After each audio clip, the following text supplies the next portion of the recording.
We actually have a very interesting story that I'm sure many of you are either know someone or have been involved in. We all have been hearing about this one.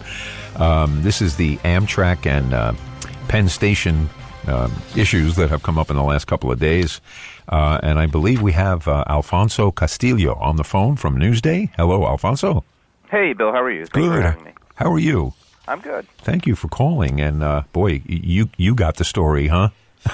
Yeah, it has been just an absolutely crazy week and really an absolute crazy few months. Every time you think that it can't get any worse, you've got something else that happens. Well, I guess, job security for you, but... Yes, that's true, yep. A good beat. I'm an old time. I was a commuter during the 80s and the 90s, and we had some train strikes, and so I remember going through quite a few of those things. We used to drive all the way to Jamaica and get on the subway to get to the city. And had to park your car somewhere. But tell me, where are we with this? What's going on with Penn Station and Amtrak and all those guys? Well, there's been, as you said, I think anybody who commutes knows that it has been a rough several months now, just a series of major disruptions, largely originating in Penn Station. Amtrak sort of suggests that to some extent it's been a coincidence. There are different problems. You had two derailments in just over a week caused by two different issues with tracks. And a number of other problems. There was actually three afternoon rush hour meltdowns in 3 days this week, the worst of which happened on Wednesday when what Amtrak called a dispatcher routing issue caused really just this big meltdown in the signal system in Penn Station, and the LIR was forced to cancel close to 90 trains. I mean, it really just kind of brought the whole system to its knees Wednesday night. And the very next day, as luck would have it, the New York State Assembly had a hearing scheduled to discuss some of this, and so there were some more answers about what happened that night, and I think more importantly, some more details about this plan that Amtrak has proposed to take some tracks out of service for weeks at a time this summer to perform some of this infrastructure renewal work that they say will avoid incidents like these. They point to a lot of the tracks being decades old and the difficulty of keeping them renewed because of the very short work windows they have to get down onto the tracks and do the work, because obviously it's the busiest train station in America and a 24/7 operation. So it's basically work that they otherwise do on weekends and have been doing and were doing, but they said would take 2 to 3 years. The hope is to do this over the summer and to avoid the recurrence of these kind of infrastructure issues, disruptions caused by problems in the track, hopefully for a while. That's what they say. Mm-hmm. Wow. Well, okay, you've been following the story. What's your take? You think they're going to make it? You think they're going to be able to do 3 years' worth of work over one summer? Well, it's not just the summer. They make the point that the work that they do on weekends they will continue to do, and well into next year. The issue with the summer is that there's a part of Penn Station. The whole station is extremely complex, but there's one part that is particularly complex. They talk about it being sort of the most complex part of the most complex station in the whole country.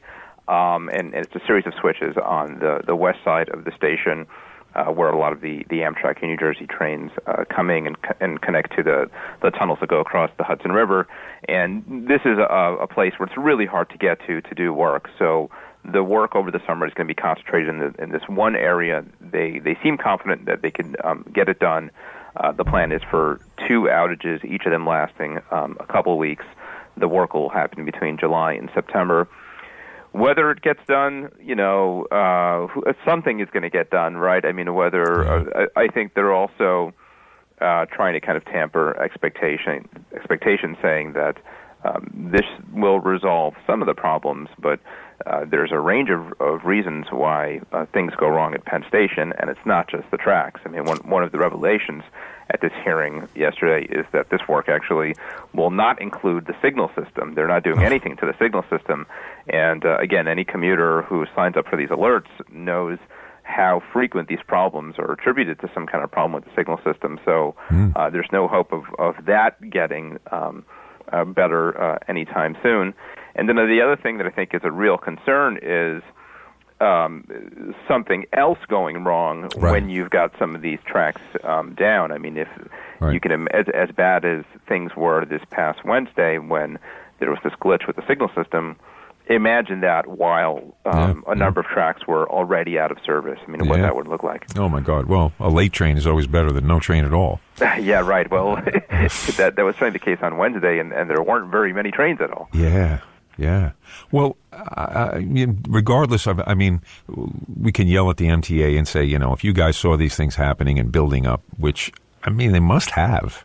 It was like, we can't get all the work done. Okay, well, then obviously you're not getting things done, either maintenance-wise or whatever. So it's going to hit the fan sometime. When is that going to be? And, and so then they had a couple of signaling problems. So now it appears it hit the fan.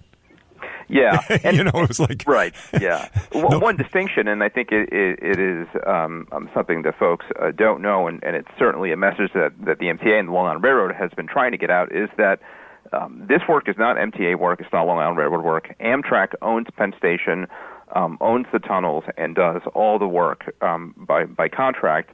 Long Island Railroad work crews actually can't get down on the tracks and do this work, and it's been a source of frustration over the years because when something does go wrong in Penn Station, very often it disproportionately affects the Long Island Railroad because they are the primary tenant in Penn Station. They run more than half, or they move more than half of all the passengers into and out of Penn Station and run close to half of all the trains.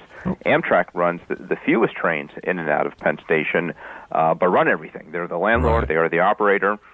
So, it's very often frustrating that this work, repair work, whether it's these planned repairs and maintenance work or emergency repairs like what was the situation on Wednesday night, Long Island Railroad just has to kind of stand back and wait and watch somebody else do it, hope they do it right. That kind of thing. So I know a lot of fingers are pointed at the Long Island Railroad and the MTA, and, certainly they're responsible for how they respond to these situations, but the actual infrastructure of failures and the tracks and the switches and the signals, that's all Amtrak. Well, it's actually in some sense nice to know that the LIRR can actually dodge the bullet and say, hey, this isn't us. We didn't do it. This is this is the landlord. He owns the building. But that being said, the public is still going to want its pound of flesh. Right. People are paying for monthly tickets, and they paid for, 20 rides into the city, not counting weekends or whatever that is, and they don't get them. What's going to happen there? And that's going to be a tussle between the LIRR and the MTA or Amtrak when accounts are reckoned and they say, oh, wait a minute, our ridership wanted their pound of flesh. We gave it to them because you guys did X, whatever. So how's that all going to shuffle out and play out if they get done? We just hope and pray that this isn't a forever situation. There is a light at the end of the tunnel, so to speak. Yeah. Well, it's a good point. I mean, and you hear this all the time from commuters. They don't really care who's responsible for this thing, right? That's true. Just make it right. Right. And the point about fares is a good one, and it's something that Senator Elaine Phillips, who's a new Republican senator from Manhasset, I believe, proposed. If you're going to only run 75% of trains, and that was a discussion yesterday that Amtrak President Moorman brought up, and he said that it could be about 25% of trains that don't run. Well, then maybe riders should only pay 75% of their fares. So that's a proposal that's out there. We haven't really heard a response either from Amtrak or the Long Island Railroad about some kind of fare reduction plan. In situations where there are service disruptions, you'll see the Long Island Railroad cross-honor fares on subways, that kind of thing. Right. I guess it remains to be seen how that's going to be worked out. But the talk is for a comprehensive service plan that may come out this week that will have some of those details about how you get around, what the fare system will be like, that kind of thing. Well, but Even cutting the fare only assuages the wound. That doesn't mean that's not fixing anything. That's just making you feel better about. You still need to get to work or get home. Right. So you're still trudging through the snow. You're just maybe a little happier about it now. I don't know. And it's worth pointing out the fares just went up. So even a reduction only gets you back. Probably not even where you were a few months ago. Right. It is just a really, really rough time to be a commuter, and it is a combination of things. I mean, it's sort of, all these chickens coming home to roost. You've got a system that is close to 200 years old, the entire Long Island Railroad system. Penn Station is more than 100 years old. You've got Long Island Railroad doing record numbers in ridership. Last 2 years, they broke modern records, numbers that they haven't come close to since the 1940s, and they're on pace to doing so again this year.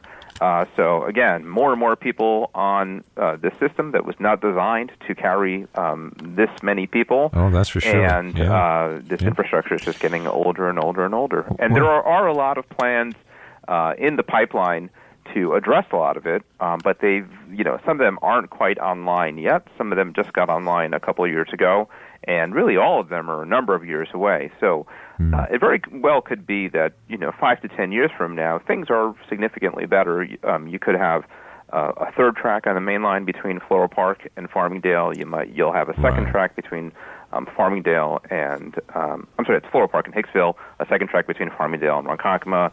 Improvements to Penn Station, improvements to Jamaica, all kinds of things. East Side Access, which will bring the Long Island Railroad to Grand Central Terminal. But it's all that's years away. Right, those are big things. Well, you got to hand it to the railroad. I was a commuter for quite a while, and they do a pretty good job. I mean, people get on the train as though they were getting in the car to drive to the corner deli. That's how convenient it is. Mm-hmm. And I think that works against the railroad too, because it runs for a long time with no issues, and then all of a sudden something happens and somebody says you screwed up, or now it's a big problem. Well, give them some credit for the 3 years or 4 years you rode every day into the city with no issue. Yeah, it's a good point, and it's. I was talking to somebody about this just yesterday. I don't commute every day. I probably have to do it once or twice a week for a meeting or something in the city. I'm very often commuting at off-peak hours where trains typically are more reliable. You don't deal with as many major service disruptions in the off-peak hours, and really the majority of time I get into the city and back like clockwork, no complaints, comfort. And so commuters in some ways are in the best position to judge the railroad's performance, but in some ways they're also the most cynical, right? Because it is just part of their day. A little so spoiled. They deal with these problems more than anybody. I think it could be easy to take. I mean, one of my takeaways from 90 trains being, or close to 90 trains being canceled Wednesday is, gee, they should run a whole lot of trains, because that wasn't all of them, and it just speaks to, on any given time, there's so many trains out there, and Well, somebody should do a reality show about the railroad and let the people out on TV land see what it actually takes to run a monster like that. It is the busiest commuter railroad in the continent. Yeah, it's responsible for quite a few ulcers on both sides of the table, I'm sure. Absolutely. I'm sure. For sure. Well, Alfonso, I want to thank you very much, and also thank Newsday for having you call in and talk about the story. And I expect to hear some more from you. I would love you to call in sometime and let us know how... I'm sure we'll see the spikes on the nightly news about the issues that really come up. And it's going to be a really interesting summer, and I'm happy to check in with you and talk about it. Be careful out there, huh? Yes, thank you, Bill. Alrighty, take care, Alfonso. All right, bye-bye. Bye-bye.